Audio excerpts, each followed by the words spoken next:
Hello everyone, welcome to learner B. I am Shivani Chauhan. इस video में हम लोग देखेंगे क्लास 9th हिंदी की बुक का चैप्टर 10 लद्य। तो देखिए, वैसे चैप्टर जो है वो तो वाक है, इसकी जो कवयित्री है ना उनका नाम लद्य है वो। और ये जो है ये लिखती हैं कश्मीरी भाषा में।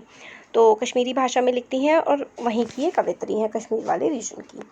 तो देखते हैं यहाँ पर हम लोग वाक। तो यहाँ पर देखिए ये वाला रस्सी कांचे धागे की, रस्सी कच्चे धागे की, खींच रही मैं नाव, जाने कब सुन मेरी पुकार, करे देव भव सागर पार। तो पढ़ तो आप लेंगे है ना, मीनिंग ही समझना होता है आप लोगों ने, सही बात है ना। तो देखिए सबसे पहले हम लोग इसका देख लेते हैं कि इसका मीनिंग क्या है। तो देखिए मीनिंग, या फिर आप हिंदी में जैसे बोलते हैं कि आशय स्पष्ट करना है ना, तो आशय क्या है इसका। तो इसमें देखिए कवित्री जो है ना वो ये कहती हैं कि ये जो जीवन है, हमारी जो लाइफ है, वो बिल्कुल कच्चे धागे की रस्सी के समान है। मतलब हमारी लाइफ जो है वो कच्चे धागे जैसी नश्वर है।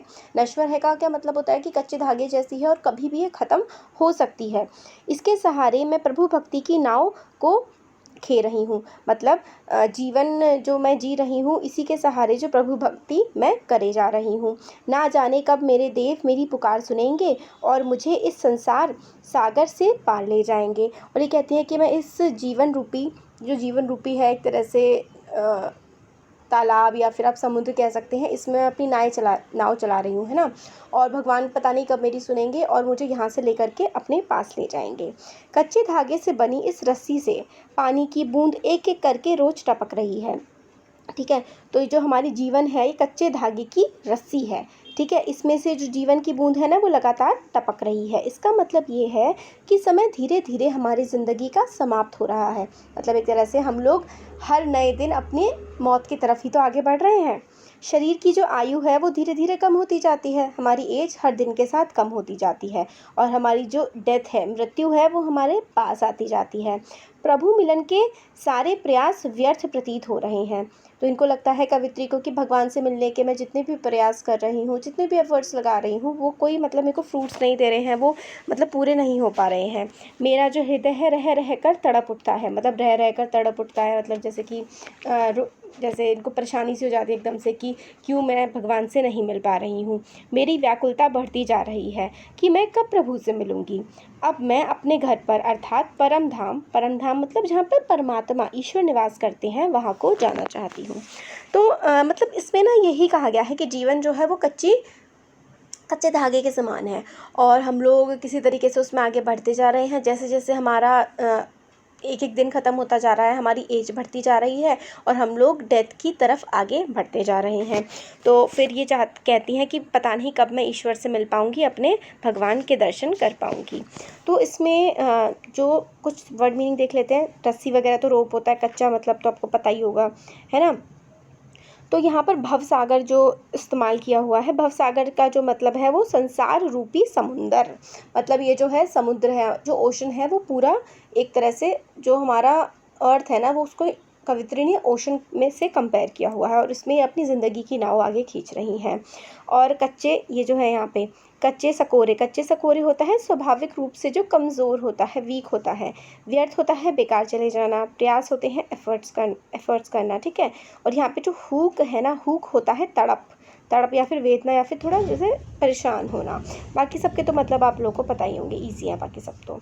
ठीक है, तो इसमें यही कहा गया था नाव जो है वो प्रभु भक्ति का प्रतीक है। यहाँ पर जैसे कि अगर हम लोगों से पूछें कि नाव किसका प्रतीक है, तो नाव जो खींच रही हैं वो ये प्रभु भक्ति का प्रतीक माना गया है। और जो ज़िंदगी जीने को जो है कवित्री वो कच्चे धागे की रस्सी कहती हैं एक तरह से ज़िंदगी को। और पानी जो टपकना, ये पानी टपके जो है, इसका आशय है कि समय के साथ साथ धीरे धीरे जो है हमारा जो जीवन है वो मृत्यु की तरफ बढ़ रहा है। यही होता है पानी टपके का आशय। और कवित्री जो है ईश्वर प्राप्ति का प्रयास कर रही हैं और वो भगवान की साधना में एक तरह से लीन है, मगर वो सक्सेसफुल नहीं हो पा रही हैं, इसलिए वो थोड़ी सी व्याकुल हो जाती हैं, परेशान हो जाती हैं। और फिर इसमें कवित्री के हृदय में किससे मिलने की चाह है, तो प्रभु से मिलने की चाह इसमें आती है। तो अगर आपसे पूछा जाए कि इसमें भाषा कौन सी है, तो देखिए भाषा जो है वो सरल और मधुर भाषा है। ठीक है, सरल मधुर भाषा का इस्तेमाल किया गया है। और अगर आपसे अलंकार पूछा जाए तो देखिए यहाँ पर रह रहे है ना, तो 2 बार एक ही शब्द का इस्तेमाल हो रहा है, इसलिए ये पुनरोक्ति प्रकाश अलंकार है। पुनरोक्ति का मतलब होता है ये दोबारा दोबारा से आता है। तो देखिए ये जो है पुनरुक्ति, ठीक है, पुनरुक्ति प्रकाश अलंकार ये है। ठीक है, अलंकार ये वाला है इसमें। और एक इसमें रूपक अलंकार भी है। तो जो नाव के प्रतीक, मतलब नाव को किसका प्रतीक माना गया है? नाव को प्रतीक माना गया है प्रभु भक्ति का।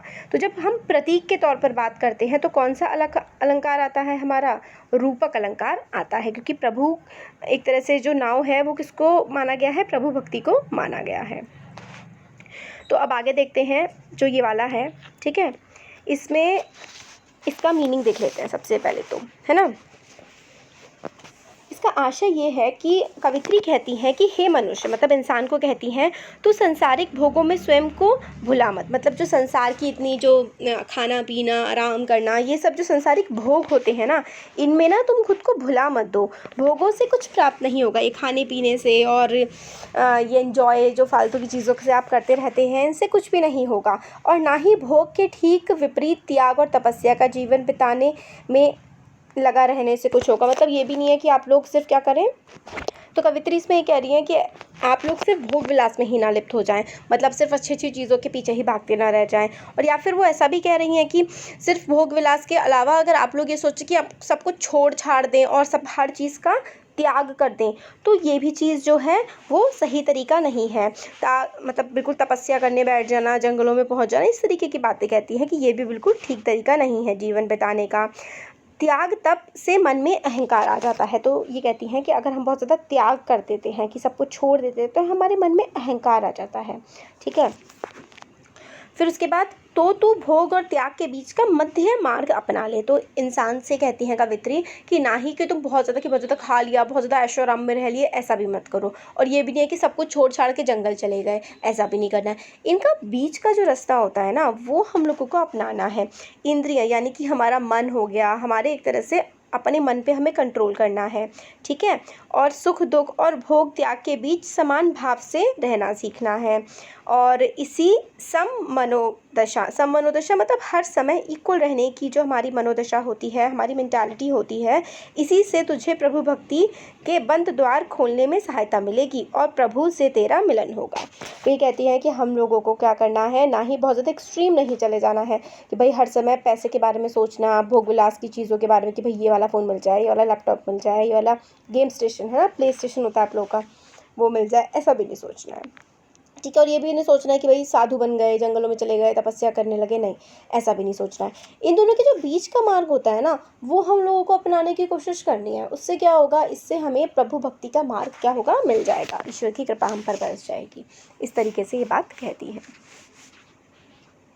अब इसमें देखते हैं कि अलंकार आप लोगों के काफ़ी ज़्यादा आते हैं ना, तो पुनरोक्ति प्रकाश अलंकार है ना, बार बार ये पुनरोक्ति, जैसे कि एक शब्द को रिपीट करने वाले, जैसे खा खा कर, तो मैंने आपको बताया था पुनरोक्ति प्रकाश अलंकार है। इसमें तो यही है एक, वैसे आप लोग के सिलेबस से बाहर है ना वो, तो इसमें आप पुनरोक्ति प्रकाश का ही कर लीजिए, वाला एक अलंकार। ठीक है, तो बंद द्वार जो है, बंद द्वार से इनका क्या अभिप्राय है, यहाँ पर बंद द्वार जो है उससे अभिप्राय है कि ईश्वर के मिलन का द्वार, मतलब जो बंद द्वार है वो खुल जाएंगे तो आप ईश्वर से जा कर के मिल लेंगे आराम से। यही इसमें बताया गया है कि बहुत ज़्यादा आप लोगों को ना ही बहुत ज़्यादा पैसे खर्च करने हैं या एक्सट्रीम हो जाना है, भोग विलास में डूब जाना है, ना ही सब कुछ तपस्या करके छोड़ देना है। तपस्या करके आप लोग क्या करते हैं, अहंकारी बन जाते हैं। तो हम लोगों को एक बीच का मार्ग ढूंढना है। अब ये तीसरा वाला जो है, इसका देखते हैं, इसका जो मीनिंग है, कवित्री कहती हैं, मैं आई होती सीधी राह से परंतु चल पड़ी उल्टी राह पर। अर्थात कवित्री परमात्मा की प्राप्ति के पथ पर ठीक ही चल पड़ी थी, परंतु उसने सहज मार्ग ना पकड़कर हठ योग का मार्ग पकड़ लिया। वह जीवन भर जो है एक तरह से योग करती रहीं, कुंडली जागरण की कोशिश करती रहीं। इसी कोशिश में सारा जीवन उनका बीत गया और अब अंत में दुख तो इस बात का है कि जब वह अपनी जेब टटोल कर देखती हैं तो पता चलता है कि इसमें कुछ बचा ही नहीं है। वो तो परमात्मा को जवाब देने योग्य भी नहीं रह गईं। ठीक है, उतराई के ठीक है देने पर उनके पास, मतलब जैसे भगवान से मिलेंगी तो एक तरह से उनको देने के लिए कुछ भी नहीं है भगवान को उनके पास। इसी हालत में परमेश्वर से वह क्या आशा करें कि वह उसे पार ले जाए।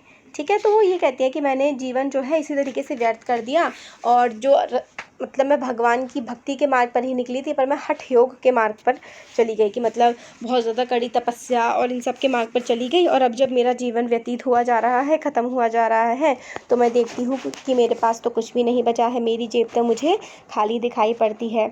यही बात इसमें कहती हैं। फिर कहती हैं कि जब मैं प्रभु से मिलूँगी तो मैं उन्हें क्या दूँगी। तो इस बात से थोड़ी परेशानियाँ हो जाती हैं सोच के।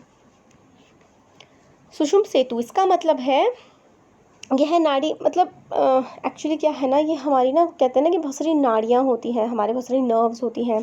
तो यह नाड़ी इड़ा और पिंगला नाड़ियों के मध्य में है। मतलब एक तरह से नाड़ी है, जैसे कि होती है ना कुंडली जागरण होता है, उसी तरीके की ये चीज़ होती है। मांझी, मांझी जो है ना ये होता है नाविक, जो नाव चलाता है ना वो होता है मांझी। दशरथ मांझी मूवी देखी है तो नाविक जो है वो होता है मांझी। और पार उतारने वाला, या फिर यहाँ पर जो इस्तेमाल किया गया है ना कि पार उतारने वाला, ईश्वर तक पहुँचाने वाला जो व्यक्ति है उसको कवित्री यहाँ पर क्या कहती हैं, मांझी कहती हैं। तो ये देखिए अलंकार देख लेते हैं यहाँ पर। सुषुम्न सेतु, ये जो है सुषुम्न सेतु, इस जगह पर क्या हुआ है, अनुप्रास अलंकार है। ठीक है, अनुप्रास अलंकार का इस्तेमाल यहाँ पर किया गया है और सरल भाषा का इस्तेमाल तो इन्होंने किया ही है। अब फोर्थ है, बस फिर उसके बाद हमारा चैप्टर खत्म हो जाता है। थल थल में बरसता है शिव ही। ठीक है, तो ये देखते हैं इसका मतलब क्या है।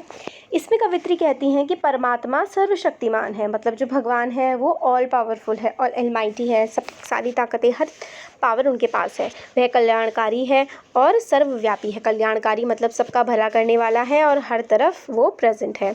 इसलिए चाहे कोई हिंदू हो या मुसलमान, उसे अपनाने में किसी को भी भेद नहीं करना चाहिए।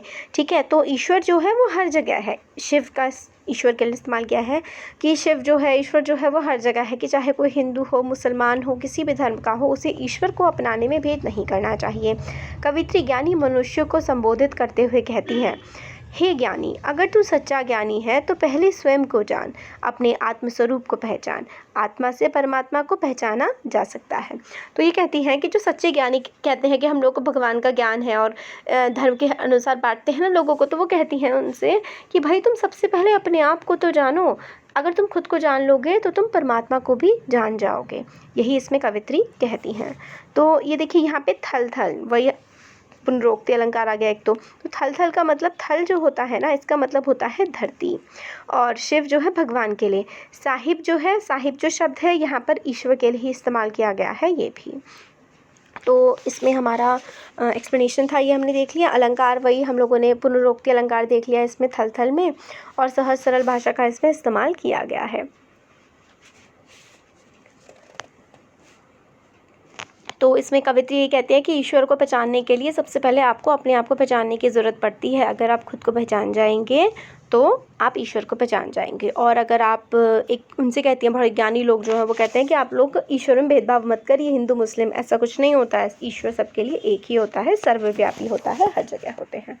तो ये हमारे सारे के सारे हो गए वाक और एक्सप्लेनेशन। कैसा लगा आपको वीडियो ज़रूर बताइए। अच्छा लगा लाइक करिए, चैनल को सब्सक्राइब करिए, अपने फ्रेंड्स के साथ शेयर करिए। Thank you.